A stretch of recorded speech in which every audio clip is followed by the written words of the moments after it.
Good morning. We are live on the Falcons Podcast. I am your host, Scott Kennedy. This is my co-host over here, Nick Kendall. I live in Atlanta. He lives in Seattle. So we're coast to coast with your football coverage. And today we're going to get right into it, Nick. Let's just, no hellos, no how you doings.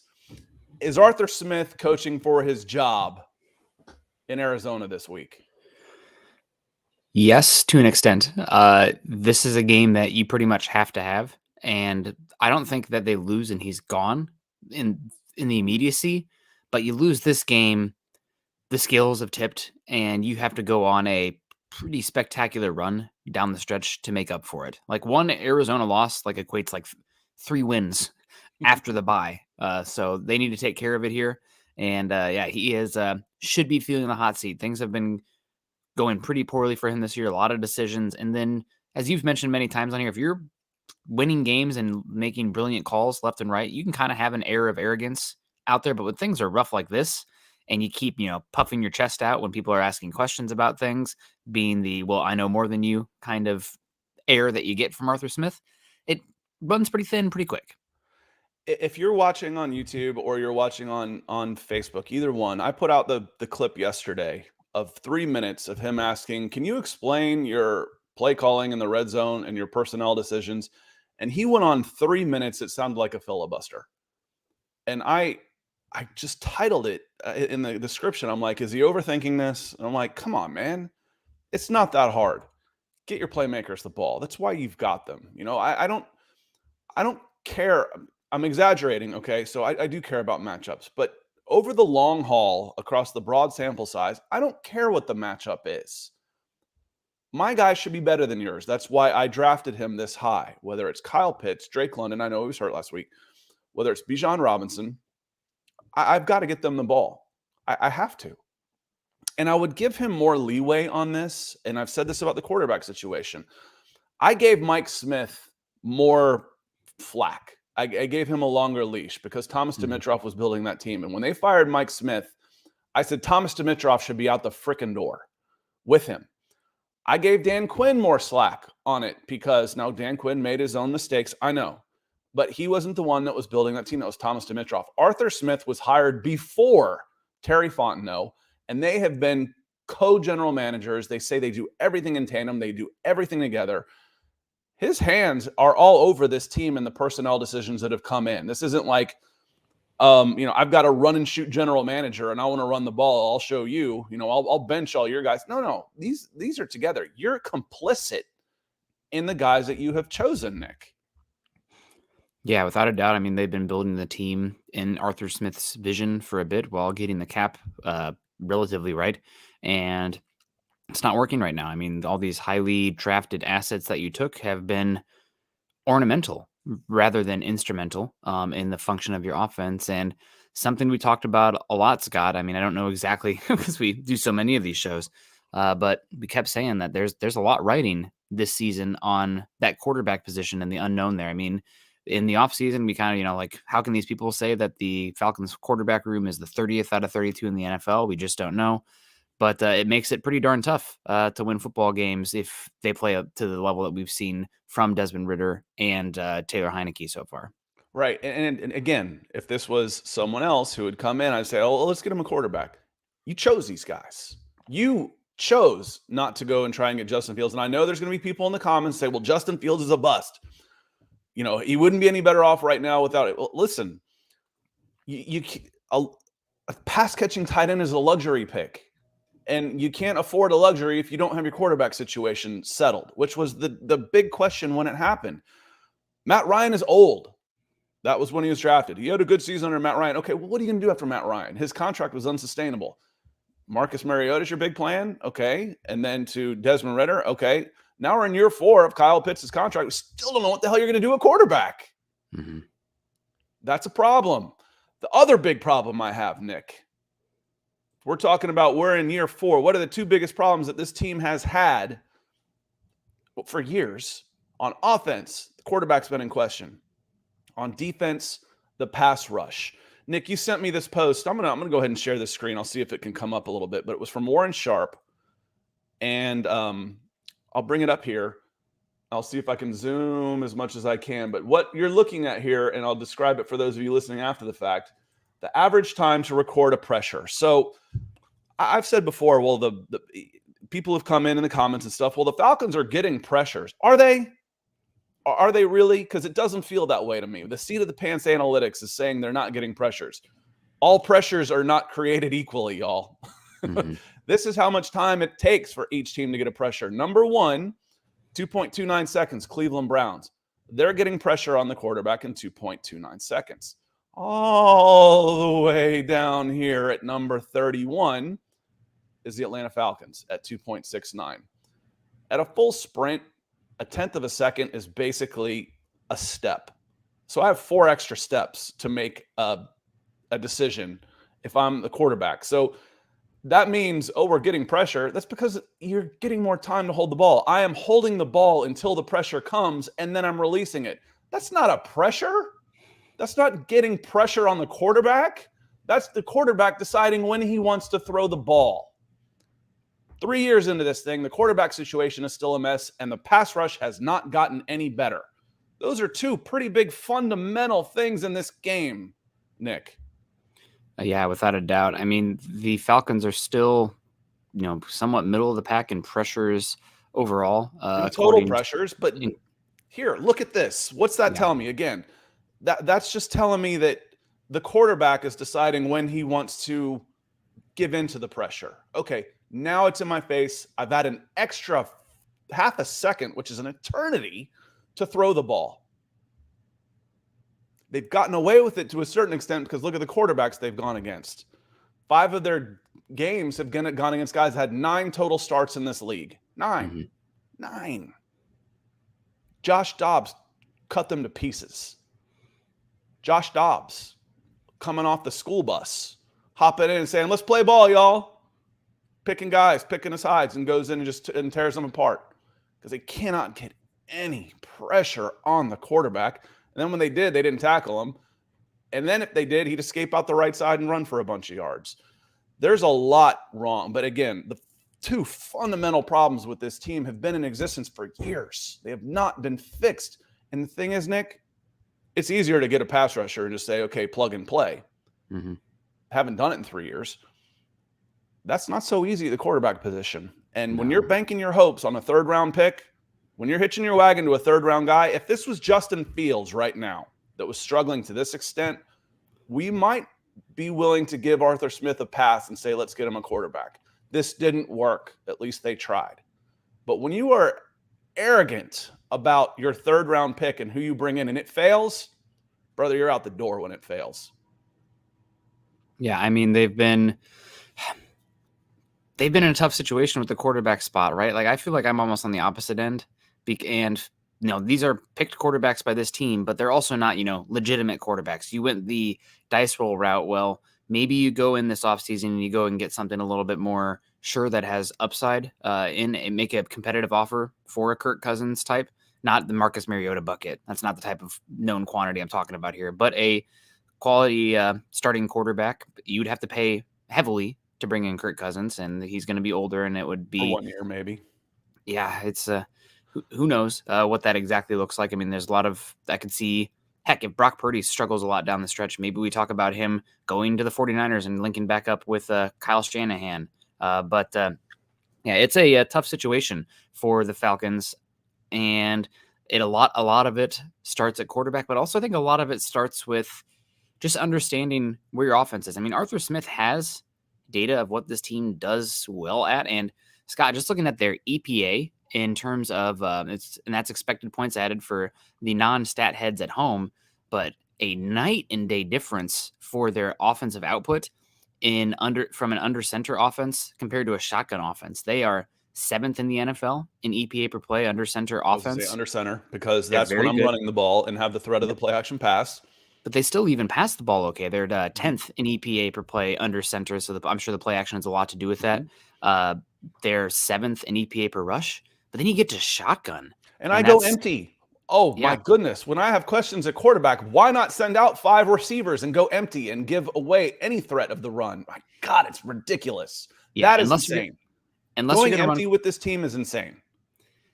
unless you're going to use a high rate of quarterback power and quarterback draw, then I don't think it makes sense. I'm really not a big fan of empty unless you have a Tom Brady, Peyton Manning-esque quarterback. Yeah, or a 250-pound bulldozer. Yes, or a Jalen Hurts-esque kind of guy, which, yeah, it's rough. But the shotgun EPA, Scott, so 119 plays out of shotgun, 105 out of under center. They also run a lot of pistol, which pistol has not been good too, but the under center, 7th EPA overall. Shotgun, 30th out of 32, folks. Pistol, 21st. The explosive plays aren't coming out of those either. They're 7th in explosive plays out of under center. So I don't know. Maybe it's just getting back to basics, running your 12 personnel. They're also really poor out of 11 personnel this season. Their 11 personnel is 23rd in EPA per play, where at least in 12 and 21, they're 16th and 17th. So I don't know. I would just get back to basics. Get under center. Overcomplicating. Yeah.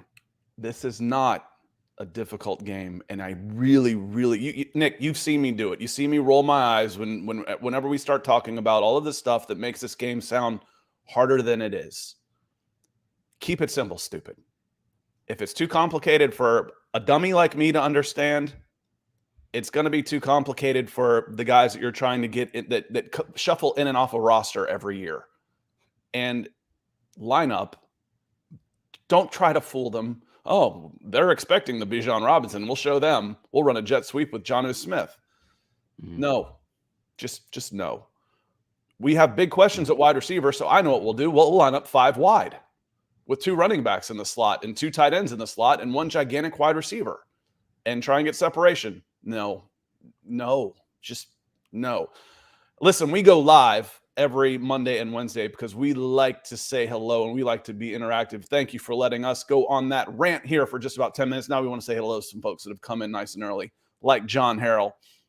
He says, good morning. If we lose to Arizona, it's time to clean house.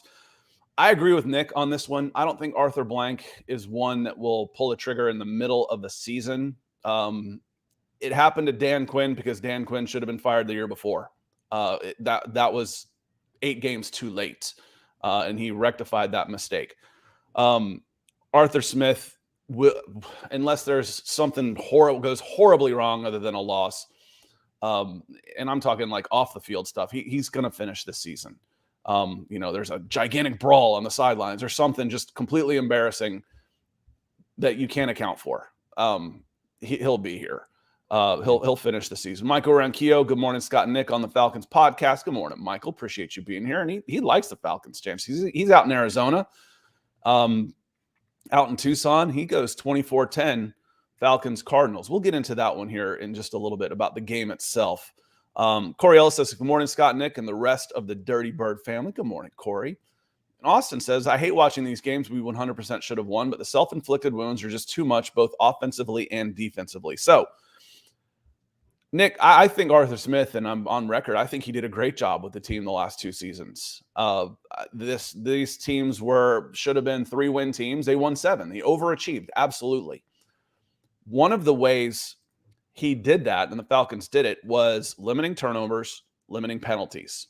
In 2022, the Atlanta Falcons were the least penalized team in the NFL.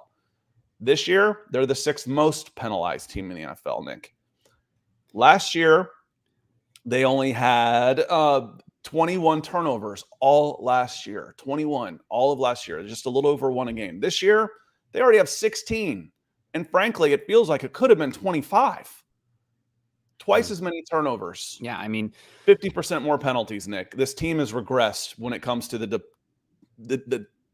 big things that you, I won't even say hidden, but it's like, okay, the offense is looking good. The defense is looking good. That don't matter if you're being penalized and turning the ball over at this rate. Yeah, they just, again, getting back to basics, executing penalties, turnovers, special teams.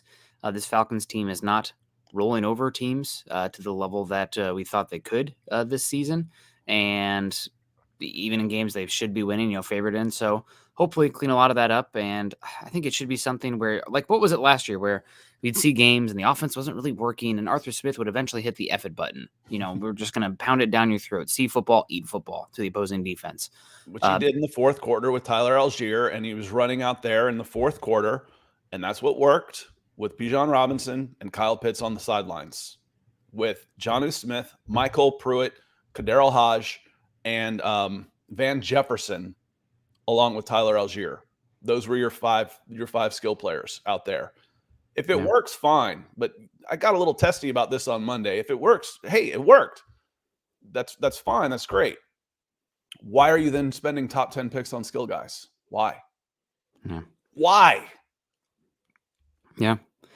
It's a tough situation, no doubt. I mean, losing London, obviously, for this game hurt a good bit. He might be the best of those top 10 skill guys that you've taken so far, even though the passing volume isn't great and the quarterback play isn't great as well. But I mean, it does seem like Heinicke, with some of his arm punts or the turnover-worthy throws, would give Drake London a chance to make some down-the-field spectacular throws more than we saw from Ritter. But yeah, it's a tough situation without a doubt. They just need to figure out how to get back to basics and really, I mean, really get Bijan more involved. We saw him. I mean, you shouldn't have Steve Sarkisian out here at Texas making you look, like a fool in comparison because of how he was able to utilize not just Bijan Robinson there. I know it's Big 12 football. I know.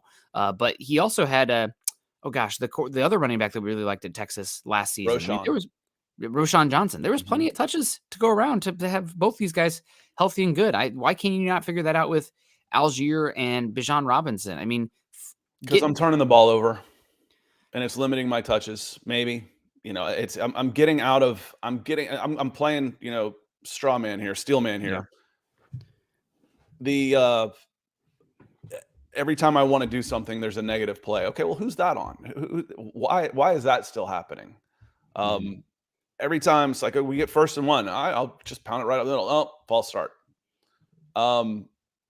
We stop them on the 40 and they punted it and we field the ball on the 2. Oops. Then you're backed up. Again, the negative plays, Nick, we're seeing this year that we didn't in the previous 2 years. The turnovers and the penalties are hampering possibly what he wants to do. Yeah. You got to protect the damn football. And it seems like there's been a lot of regression just overall on the offense. I think the big question is, and I haven't heard anything on this front. Let me say hello to a lot of people. Good morning, guys. Hope you're doing well. And gals, if you're out there.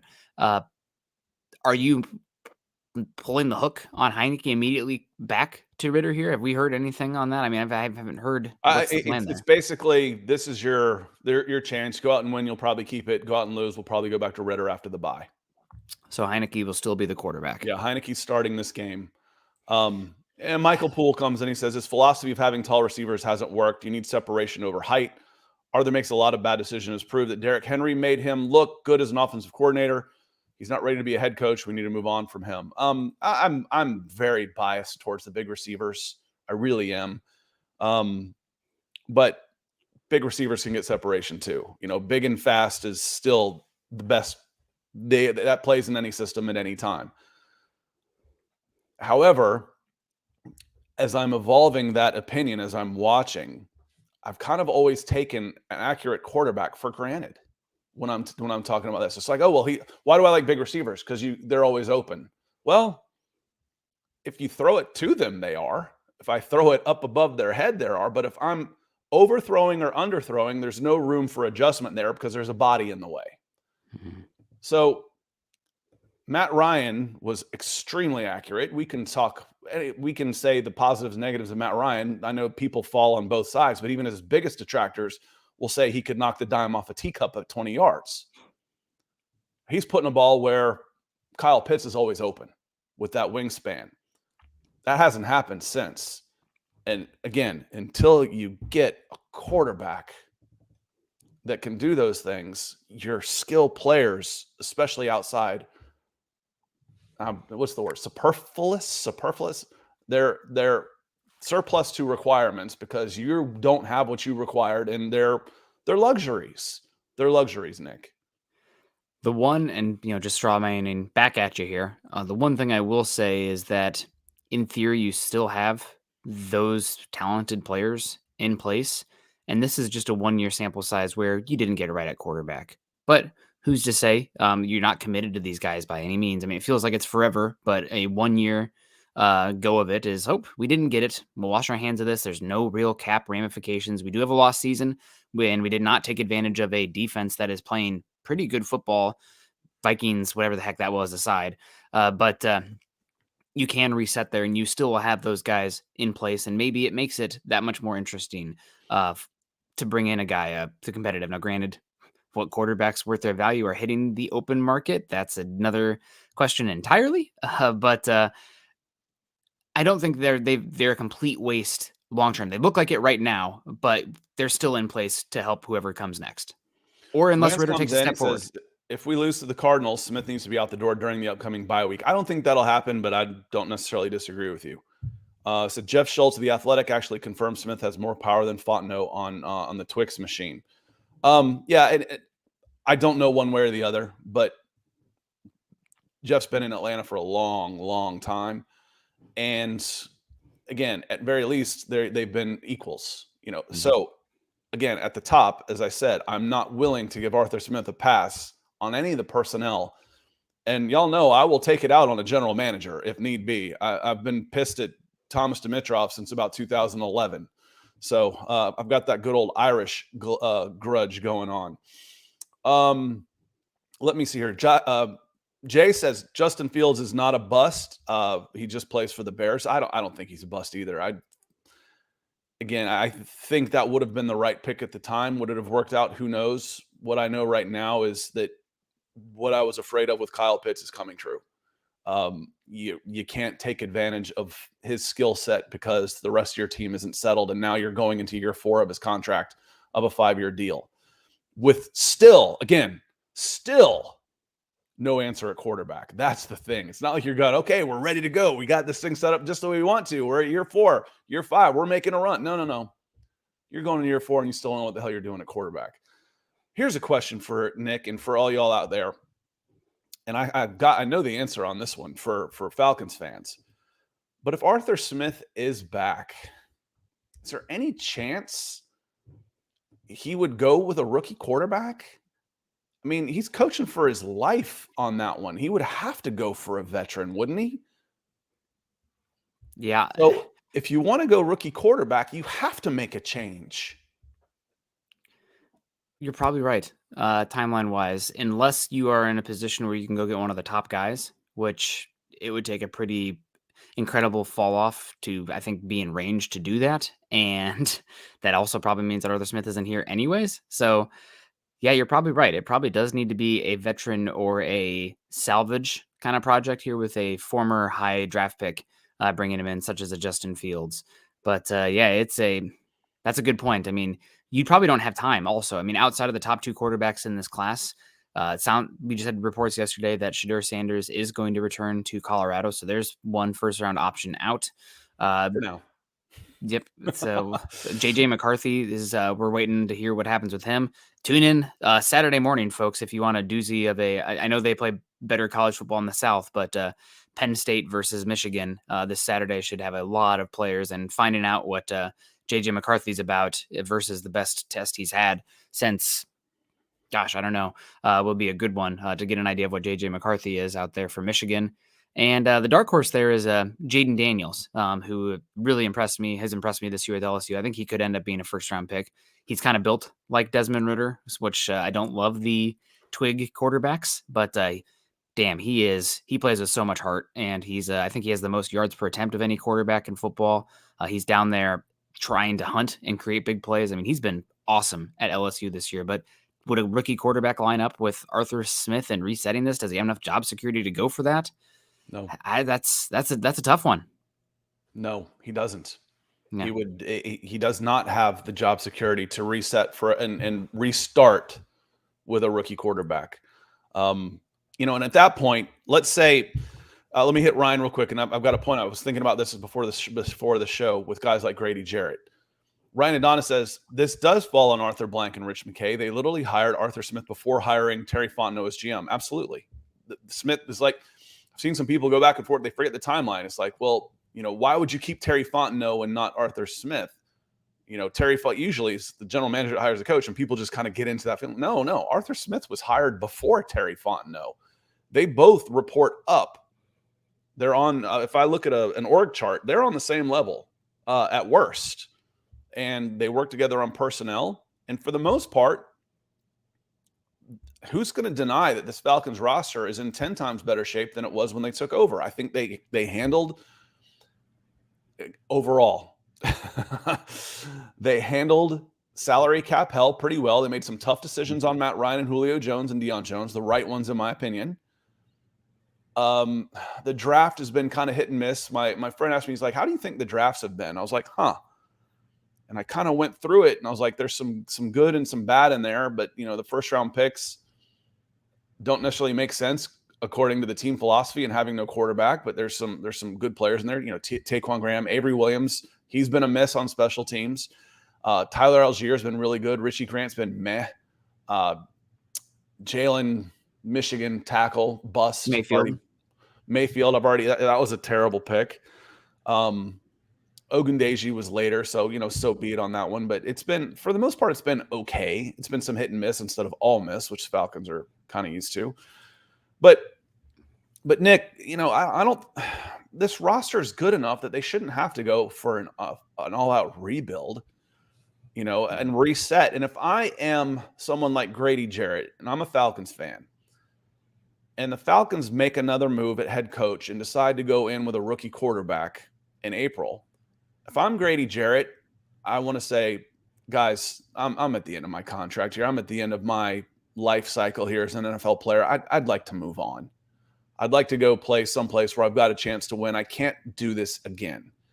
And frankly, and I want to hear from you Falcons fans, I would say, God bless, Godspeed. When you're done, come back and we'll hang your jersey in the rafters.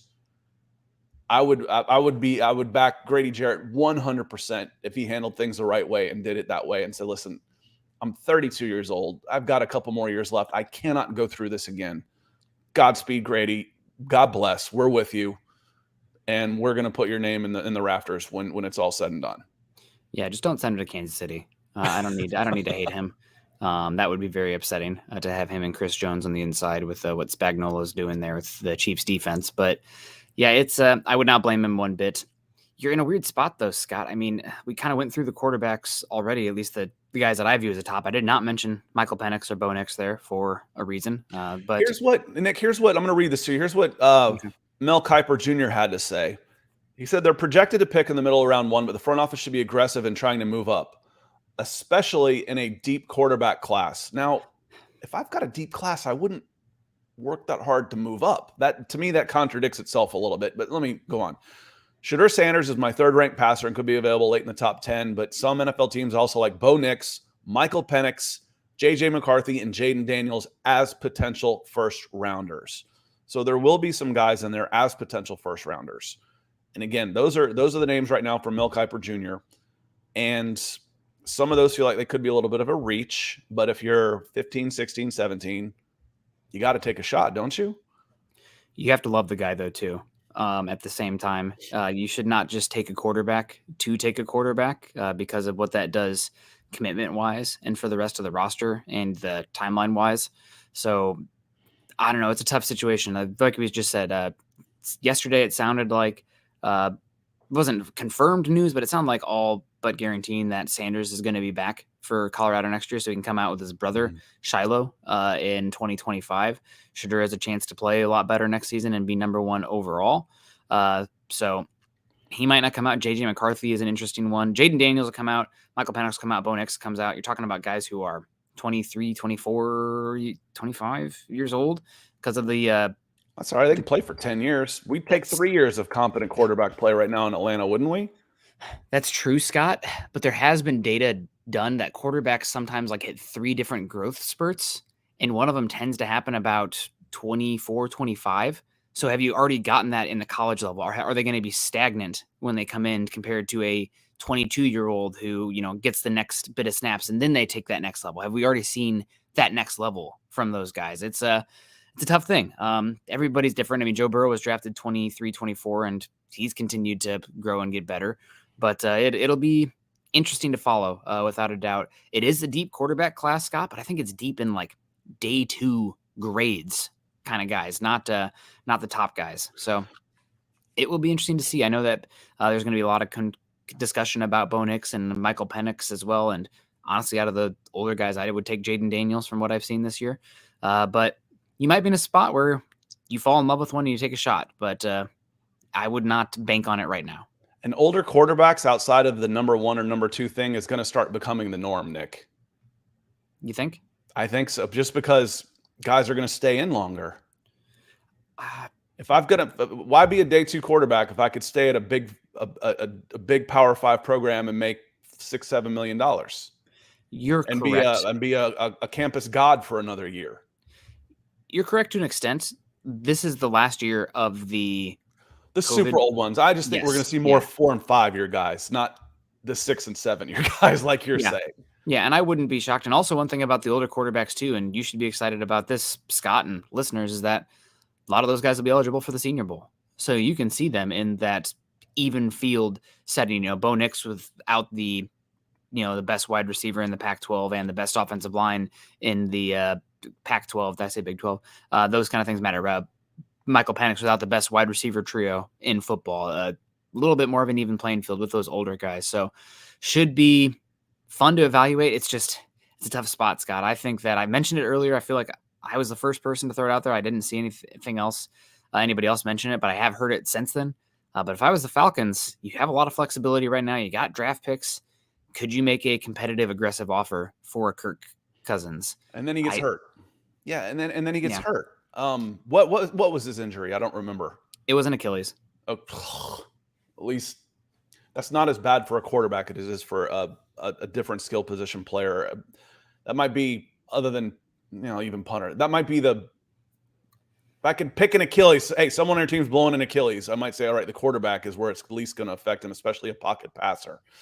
Chris Walker says, and I love this question from Chris, is the play of Ritter tied more to him or Coach Smith's play calling, the offensive line, or some combination of the above?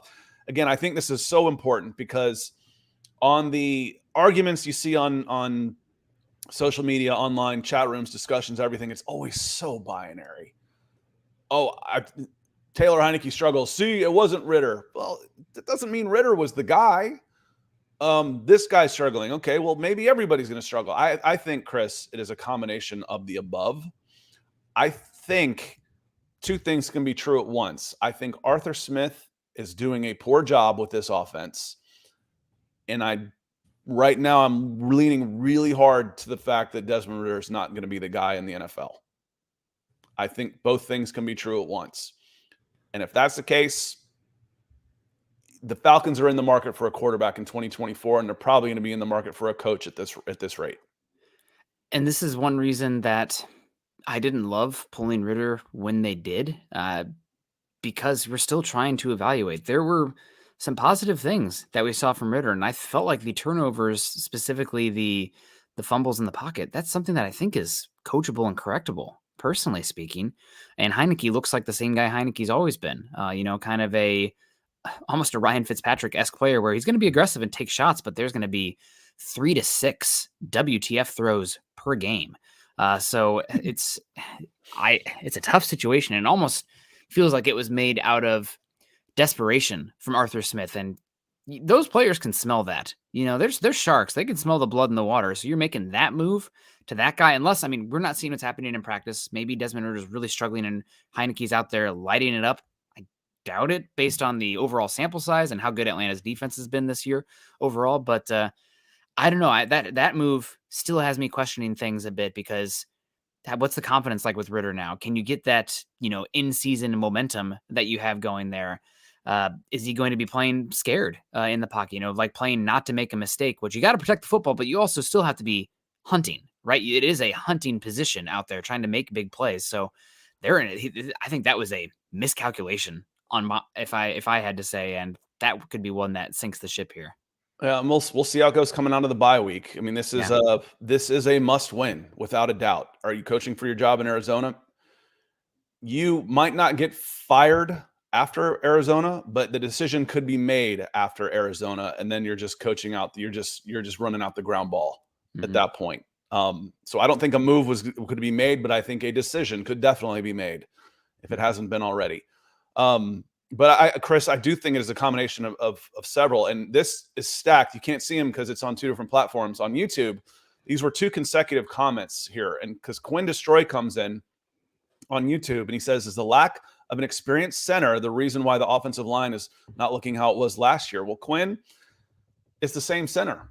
Drew Dahlman was the center. He started as a rookie last year and started coming on towards for me, it was the Chicago game, which I think was week 11, where he flipped a switch and started playing really well. Up until that point, I was okay, you've got to make a move at center. You're going to have to do something at center. This year, Nick, the number 1 rated center from Pro Football Focus is Drew Dahlman, number 1. That said, it's a little misleading because his run blocking grade is so much better. He's the number 1 run blocking grade, but he's the number 21 or 22 pass blocking grade. Well, which would you rather have? I think I'd almost rather have the 90 at pass blocking and the 55 at run blocking, because the 55 at pass blocking can wreck a play. It can wreck a drive. It can wreck a series. It can wreck the game. Where, getting tackled at the line of scrimmage because I tried to go up in the middle and didn't make it isn't quite as detrimental. Yeah. That said, you can kind of protect the center as well with some pass scheming stuff. But that said, also, defensive coordinators are as good as they've ever been at isolating your weakest player on an offensive line and getting after him if they have the right personnel, obviously. So, yeah, it's a tough situation. Luckily for Arizona, as down as it seems right now, you do play the Arizona Cardinals coming up next. And Scott, they're a terrible team. I don't know if you saw FPI now has them as the heavy odds-on favorite to earn the number 1 pick. They traded away Josh Dobbs, and they're just not good. But they're probably going to start Kyler Murray. Kyler Murray's got a lot to prove out there now, and I don't care that he's just coming back. That doesn't seem to matter against the Atlanta Falcons right now. Well, did they just release a new Call of Duty, maybe? The thing about the Cardinals, for me, it's not the offense, it's the defense is freaking terrible. They're the 31st EPA defense. Success rate is also 31st. They're terrible on early downs. They give up, they're bad across the board in their personnel that they utilize. This should be a team or a game that the Falcons can really take advantage of. Just looking at what they look like, versus like 12 and 21. They're bad, Scott. They're a really bad defense. Yeah. You should be a couple big plays to evaluate your quarterback, but just run it at them. Line up and just run it right freaking at them. And if it doesn't work, keep doing it. That's what they did last year. Called it suffer ball. Run it. Run it. But the thing is, if you can't contain Josh Dobbs off the backside, how the hell are you going to contain Kyler Murray running the ball? I got to say, I will believe Kyler Murray playing for sure when I see it, and I will believe him being back when I see it as well. The game, if you're gone from the game for a bit, sometimes it is pretty hard to get back at it as well, especially with somebody who had to have a film study clause put into their contract, so they put in the work. In Kyler Murray, did they just release a new Call of Duty? I don't know what's going on there, but that's one that he's talented, no doubt, but there's questions there. I don't know how truly ready he is going to be. Keep him safe. We're going to need him in Atlanta next year. It's possible that he's another guy we didn't talk about here for this team. Now, granted, the under center stuff would be tough with him, but that's another option that could be available. Yeah.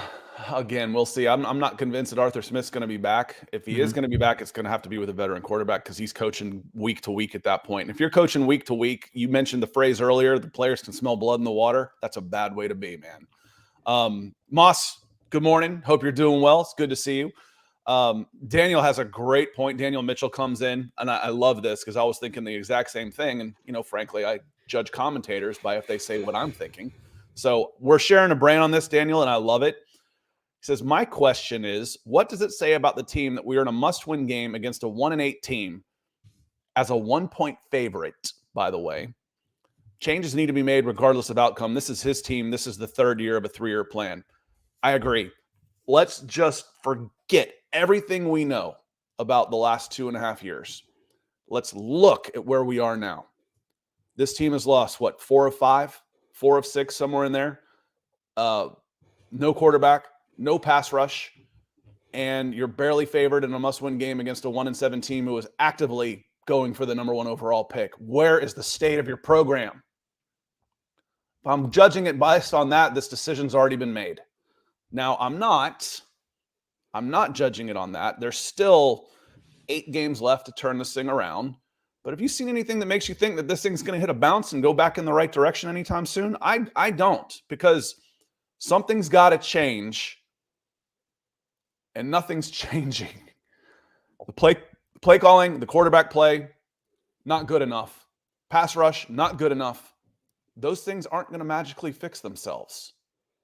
Yeah. Can you play turnover-free football and limit the penalties? Yes.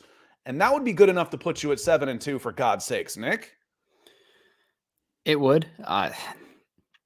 Again, I just keep coming back to, I think it was an early call to move on from Desmond Ritter for this one, because it's not like you had somebody in the background that was, a Will Levis type, where it's like, we just drafted this guy pretty highly, and we don't know what we have here. It's Taylor Heinicke, for God's sake. I mean, no disrespect, but like, we know who he is and what he is. So I just feels like a team that is panicking, and we're going to find out a lot about them this week.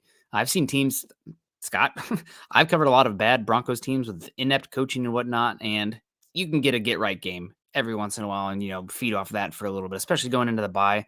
So bingo. I expect the Falcons to lay the hammer on the Cardinals in this game.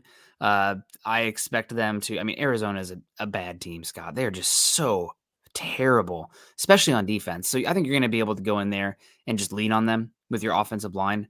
Unless you're out there throwing picks left and right and, terrible shank punts and just stuff like untimely penalties, I could go out in there and beat them by 10 and feel pretty comfortable the whole game, and then ride that into the bye, and we'll see from there.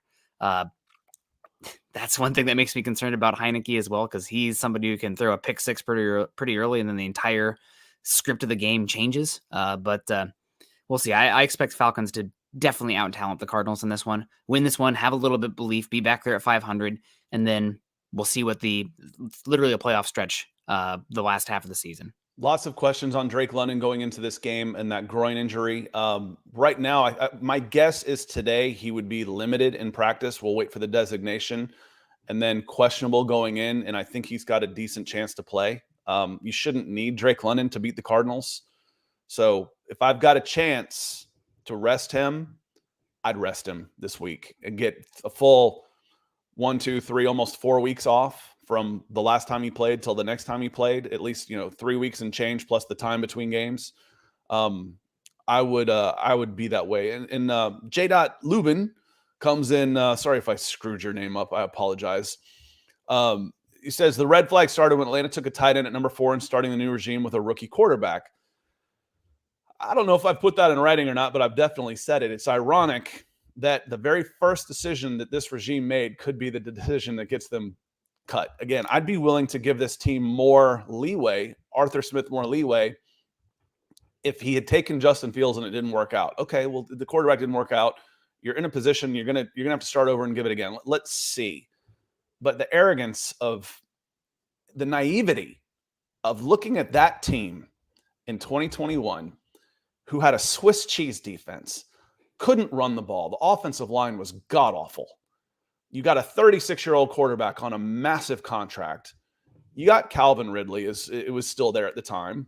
Julio Jones was still there at the time. He was asking to come out, whatnot. But I've got basically 9 guys I need to replace on defense. My offensive line is a shambles. My quarterback is old. And I'm going to make a tight end, the highest drafted tight end.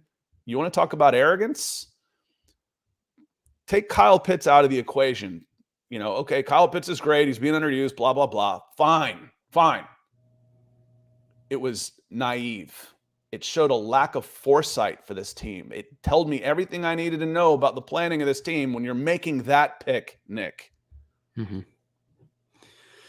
Big red flag. Yeah, definitely a big red flag. And just all the guys you missed for taking Kyle Pitts.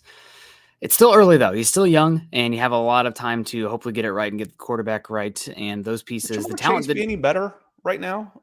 I think so. I think so too. Yeah, he is unbelievable with the ball in his hands, and he wins in a multitude of ways where Kyle Pitts feels like it's like down the field, slow developing plays right now. I think so unleash too. him. I think Jalen Waddle. I think so too. Yeah. Was Devontae Smith winning that class? Was he? No, that was. Wait, no. Who were the other? There was like 4 tight ends that went all in a row, or quarterback or receivers. No, that was the next year. That was Chris Olave. That was the next year. Smith was in that class though. Garrett Wilson. Okay. That was a class you had Penny Sewell, Jamar Chase, Jalen Waddle, Patrick Surtain, J.C. Horn, Micah Parsons. Oh, I know the other players. I'm just thinking if, okay, I need another weapon. I'm going to go get a receiver because I can't block, run the ball, and my quarterback is ancient. I'm going to go get a receiver because that's what we really need. God, I was so mad. You know how mad I was? I was almost as mad the next year when they backed it with Drake London. It's just I don't think there was nearly as many good picks at number 8 as there was at number 8 the year before. Number 4 the year before. There were difference makers, man. Yeah. And I'm not saying Kyle Pitts isn't. It's just it didn't fit your team at the time. Rehashing all this, I know. Yeah. Brad Clark says technically the only loss we didn't pick in the beginning of the season was the Commanders. So we ain't that far off predictions before the season started. I'm pretty sure I would have had them beating the Vikings at home in order to move to 6-3 on the season. You're 2 games behind a 10-7 right now. So you're really 2 games behind where I think you should be. Let me see. Where are the Falcons' schedule coming up? Why can't I find them? Here they are, because they're way up here in total turnovers at number 5 overall with 16. Looking at the Cardinals, we had that as a win. Saints at home was a win. At Jets, loss. Buccaneers, that was a win I didn't count on, but I counted that as a win. 3 at Panthers, I probably said loss at the beginning of the season. Split. Colts should be a win. At Bears, possibly, and then a loss there. So 5 more wins put you at 9-8. You're behind. So again, Brad, you might be probably right. You might be right on here. 5 puts you at 9-8. 9-8. Arthur Smith might be safe. I don't see this team winning 5 more games. Not the way they're playing right now. They're getting swept by the Saints the way they're playing right now. We'll see. I think the NFC North is pretty damn poor, and I saw a comment there, which I appreciate, from Keith say, no disrespect, Nick, but I'm tired of hearing Pitts is still young.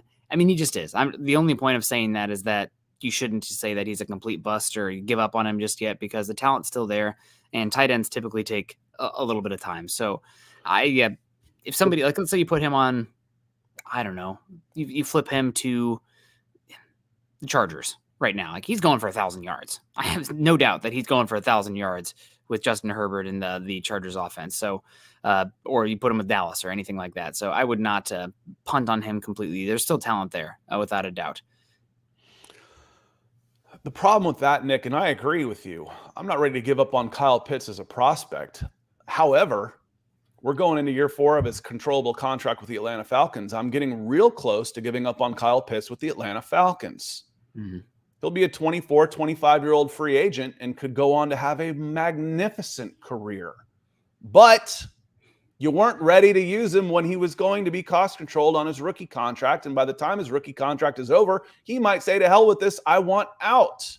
We've run his value into the ground, so you used to number 4, and you can't get that back. You wasted him. Yeah. Didn't like the pick then. I don't like the way things are going now.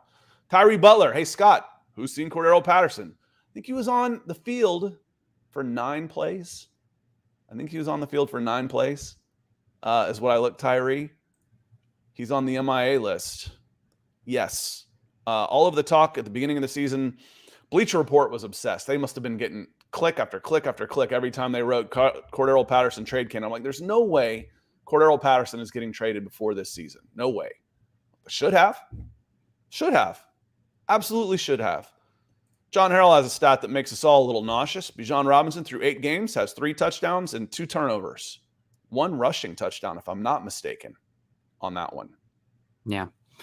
Yeah, he needs to get more involved for sure. I mean, the offense needs to run through him. I don't get it. But he's an elite player without the ball in his hands, right, Scott? Joe Cannon coming in. Great morning, World's Scott. Best decoy. I need to draft them number 4, number 8.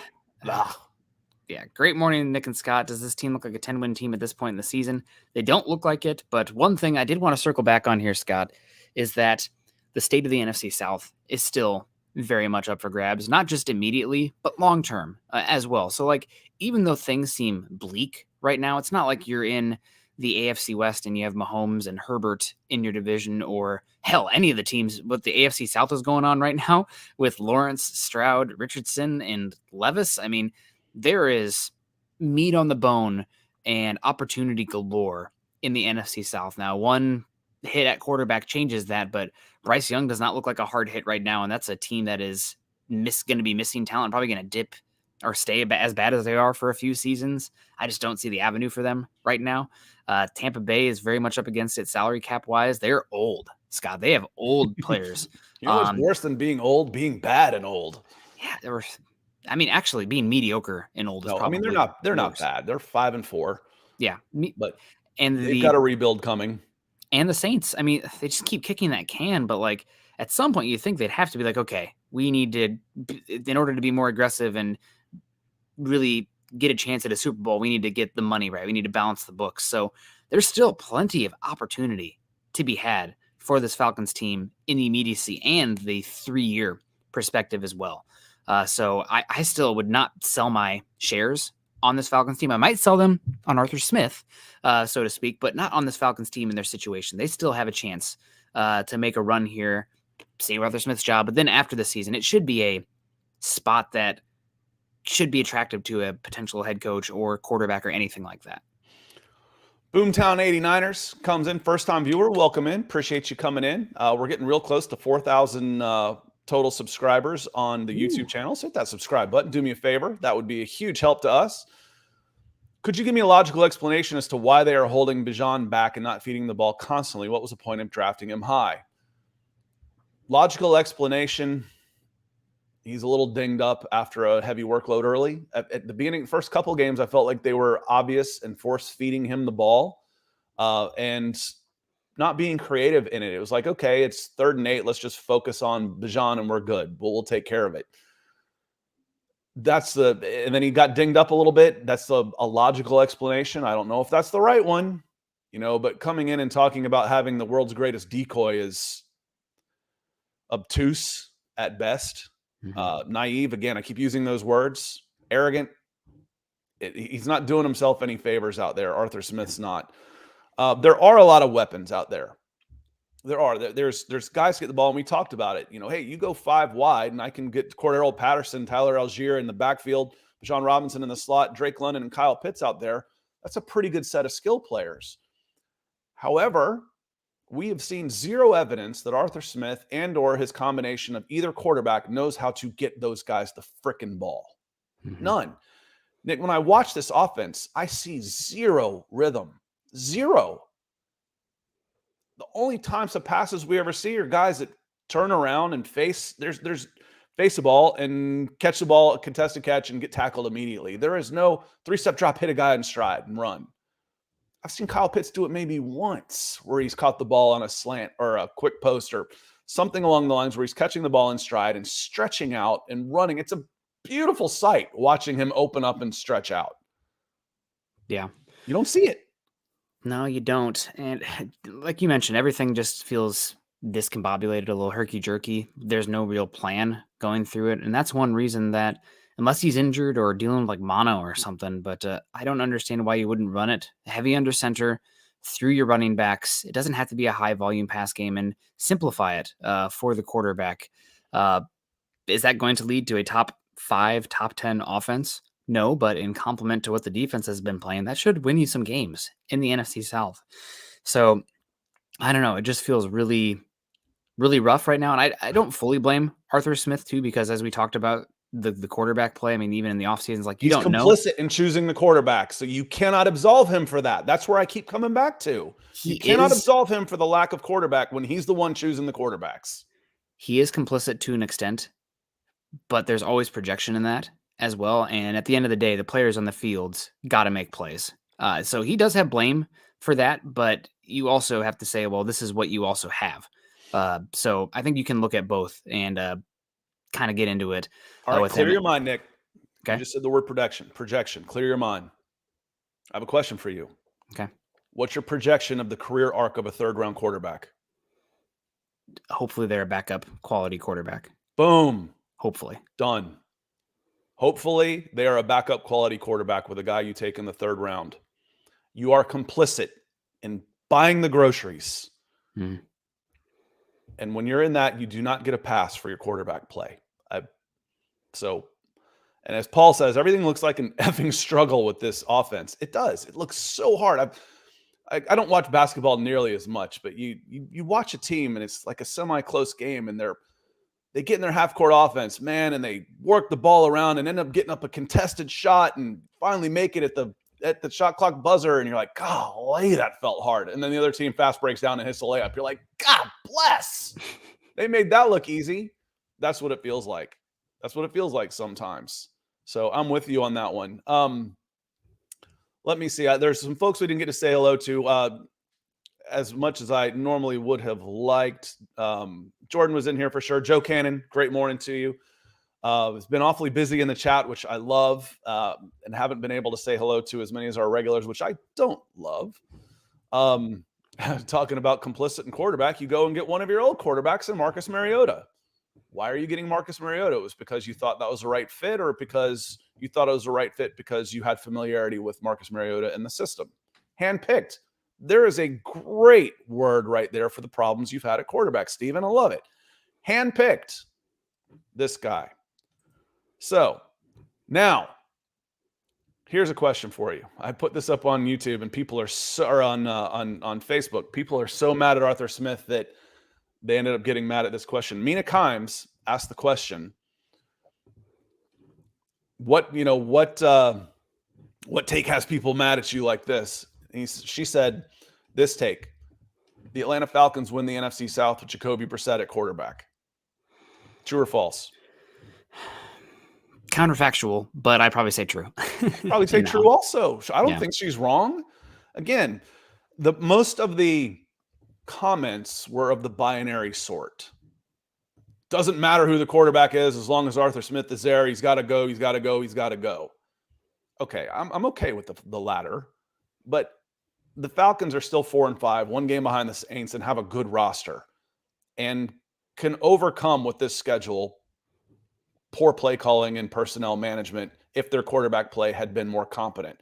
Is Jacoby Brissett a more competent quarterback than what we've seen from Taylor Heinicke and Desmond Ritter? Yes. Especially in this style of offense where you want to be pounding the rock and protecting the football. I mean, what we saw him do last year with, Stefanski and that Browns team, which built similarly from what they want the quarterback to do, was very good and efficient last season. And that's really all we're asking for is efficiency. And people ask, why even bring up Jacoby Brissett? Because he was available. Again, I go back into the discussion of you made a conscious choice. Arthur Smith does not get a pass on the personnel when he is right there making those decisions. I said it before, if you're getting in late, when Mike Smith got fired, Falcons winningest coach of all time. When Mike Smith got fired, I said, Dimitroff should absolutely go too. This is on him as much as it is on Mike Smith. Dimitroff got more years. When Dan Quinn was fired, I'm like, why is Thomas Dimitroff? Well, actually, he got the axe finally when Dan Quinn went. This is different. Dan Quinn and Mike Smith did not have the personnel decision-making capabilities that Arthur Smith has with this team. He does not get a pass when you're lacking in the personnel department. And right now, the two places the Falcons are lacking the most: quarterback, pass rush. And it's been like that since they walked in the door, Nick. Yeah. Yeah, it's luckily, Scott, we're really piling on right now and it feels doom and gloom, but you are a week away from being back in 500 and with a bye week and potentially in the driver's seat in the NFC South. So things can change quickly in the NFL. It is a marathon, not a sprint. This Vikings loss was unacceptable. And if they lose to the Cardinals, Arthur Smith probably start, seeing, call your realtor, see what the prices are for people coming and packing up your house, whatnot. Although, I mean, he's got that FedEx money, so I'll probably be okay. But things get really off the rails if they lose to the Cardinals. Yeah, we're talking about, okay, who can you get in the top 10 if they lose to the Cardinals? and rest anybody that might be healthy, and we'll start looking at contracts and who's tradable in the offseason. Stephen B says the Falcons should try and find a top QB, not tell themselves they only need a competent or solid QB play. Absolutely. It's just finding a top QB is you either got to get a little lucky or you have to spend a lot of resources one way or the other, draft picks or money.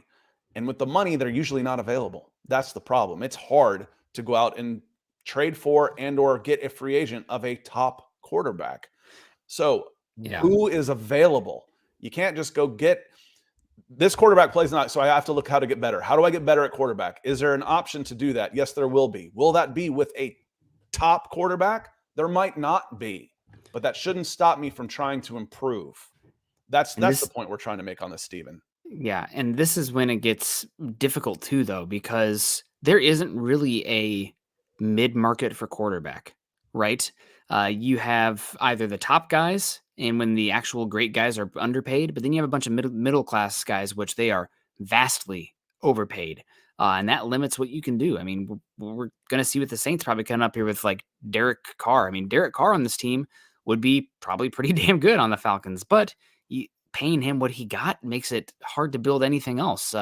You have the Daniel Joneses of the world. One good year, we can't see what happens. We better pay him. Now we're in trouble. So it's this, we mentioned it, purgatory, but it's the, do we get lucky with a quarterback? Do we, that be either drafting a guy or signing a Jacoby Brissett, really cheap 1-year deal. Baker Mayfield too, also actually probably not the worst method to attack that because he's getting paid nothing and playing middling quarterback, which you're paying nothing for, which is fine. But going out there and being aggressive and paying big money for a middle of the road quarterback, that's when it's not just this 1-year issue, Scott. Then it spreads out into 3-4 years where you're in trouble. All right, here's the thing about that, the trying to go and get that quarterback. Let's look at the top cap hits and we'll say, has this worked or has it not worked? Of the guys that have changed teams, and I'm sorting in the most expensive to least expensive. The number 2 highest cap hit in the NFL at quarterback is Ryan Tannehill at 36. Do you want that or not? No. Jared Goff is the number 3 cap hit at $31 million with the Detroit Lions. Yes or no? Yes, but I'm okay with that. Yeah, it's always hard to isolate them from the situation because you're also getting like cap relief and massive draft picks back with him at the same time. So, as strange as that sounds, just the money though, has that worked out? And he was kind of a throw-in. You had to get that guy to make the move, et cetera, et cetera. It sounds like they actually did value him. I want to go out and get this guy. Russell Wilson, number 6, at just $22 million right now, but we know how that escalates. Is that a move you would want to make? No. Kirk Cousins and his massive contract in Minnesota, was that worth it? Is that how you wanted to spend? Man, that they just have been classic middle of the pack with him there. He hasn't been the issue, but because of his contract, they've had issues being able to field a defense and spend elsewhere. So the thing is also, but at the end of the contract, typically they start to be like worth it. Like the beginning, it's like, oh, yikes. And then the end, it's like, okay, we're starting to normalize here on the APY. So I would say it's a soft no on that one, Scott, but it could go either way. I think the money that Kirk Cousins got at the time was out of line with who he was as a quarterback. Mm-hmm. It's come up since then. He's been good. Don't get me wrong, but I think you may have been better off going in other directions. Matthew Stafford was a big money trade. I would say that one worked. He's number 8 at $20 million. And then you get to the final one here that I want to mention is Deshaun Watson. No. No. So the big ones that came to mind for me of the guys that you're trying to go out and get that you had to go spend big money on, you go Derek Carr, you go Jimmy Garoppolo, you go Russell Wilson, Deshaun Watson, all no. It's tough. It's hard, which goes back to number 4. Again, the first decision these guys made could be the ones that doomed them. When you're sitting at number 4 and there's quarterbacks available, you got to take a shot, man. You have to. It is so hard to get a quarterback. And would you be in any worse shape right now with Justin Fields than you are with Kyle Pitts? Would you? No, you wouldn't. And if You'd you be were at worst in the exact same spot. And if you were, you know what, Scott, you'd have had a chance at a quarterback early last season. You'd probably have a chance at a quarterback early this season versus this purgatory that we look to be in right now. And probably the best option for this team, Scott, if you're talking, quarterback, they might need to do a little column A, column B in this draft. We talked about drafting a quarterback. It might need to be a similar formula to a few years ago where you drafted Ritter and brought in Mariota, but rather than a Ritter-esque quarterback, you're talking about getting a guy in the first round, not having to immediately play them, so to speak, so you feel comfortable with the vet you have, and then moving forward. That's probably the best long-term thought process on this quarterback position.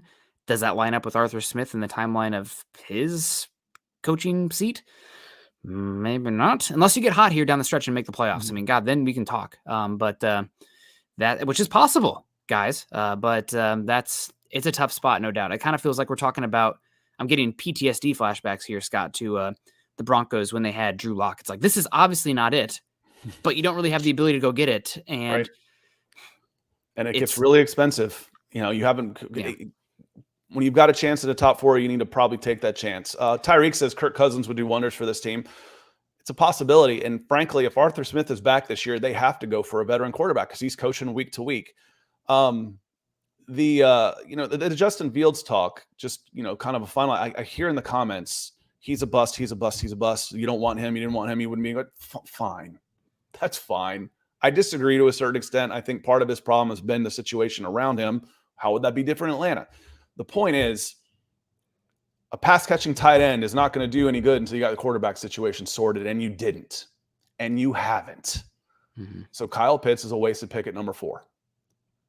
Right now, Bijan Robinson is being wasted as a pick at number 8. Those are coach-killing moves.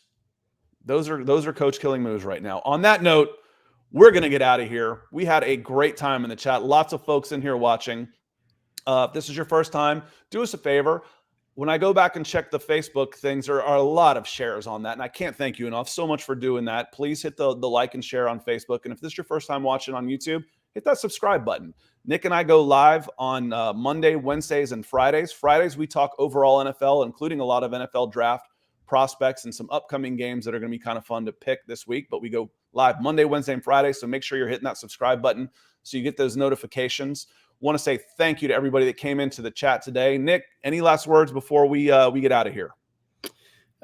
No, fun show today. I know that, again, this is a little bit of a little bit more fire and brimstone than Scott and I typically do on here.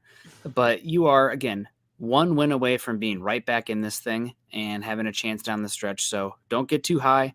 Don't get too low. And we'll see what happens versus the Cardinals. If you lose to the Cardinals, then we can be like our pets' heads are falling off, level of panic here in Atlanta. But you got time still just yet, and a easy schedule down the stretch in a very lackluster division. There is still meat on the bone for this team to do something. And frankly, that's what hurts. That's what's pissing off Atlanta Falcons as much as anything is the missed opportunity. You're not sitting in a division with the Kansas City Chiefs. You're not in the AFC East with the Flying Dolphins and the Buffalo Bills. You're in the NFC South, which is up for frickin' grabs. And eking your way to a win with an 8-9 record and then getting blown out on the playoffs is not good enough. It's not good enough for this team. This team should be playing better. We know it. They know it. Now they got a chance to go do it in Arizona. Yes, I thought I might be calmer. Turns out after stewing on this a little bit, I actually am a little more pissed off about things on Wednesday.